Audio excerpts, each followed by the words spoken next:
If I come into extra capital, I buy stock, I calculate, I say, okay, I got an extra 100,000 or 50,000 or whatever.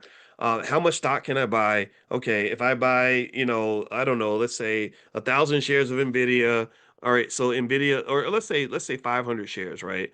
If I buy 500 shares of NVIDIA, then I can, um, let me see, NVDA. If I buy 500 shares of NVIDIA, it would cost me and my family $86,000.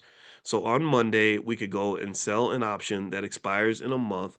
I call this being a liquid landlord. I'm a landlord of NVIDIA stock. So I can sell options that expire 1 month from now and collect it just like rent money.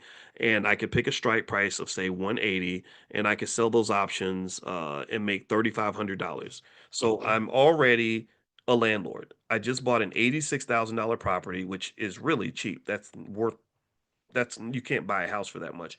And with that $86,000 property, I'm making $3,500 a month, and that's not revenue, that's income. That's after expenses. And I don't have to do any work, and my asset is completely liquid. And if I position my portfolio properly, I might also get capital gains because Nvidia stock goes up all the time, right? So again, it's not nothing is a panacea. No, there's no type of investing that's just completely risk-free. And so there are risks involved, and that's what we do in class. We go through all the different risks you have to look out for, which stocks to kind of pick, the trade-offs, how to protect the portfolio. But this to me is the cleanest, purest, best way to make money.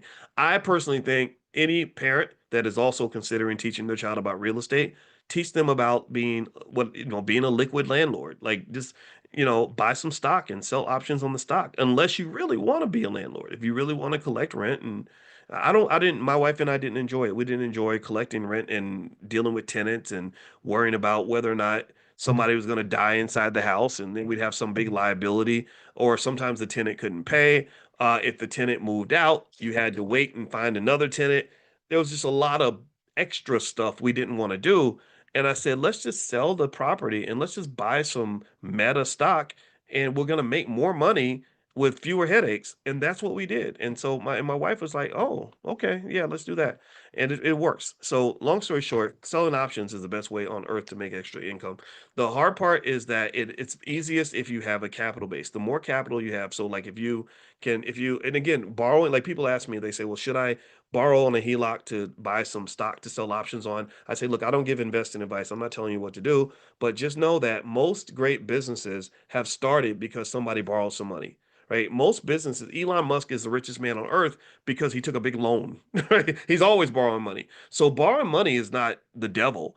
It's just the question is, are you going to make more than it costs you? So if I borrow 200,000 in my home equity, let's say, and I use that and I take the 200,000, and I could get margin and do extra stuff. I could really do a lot with this.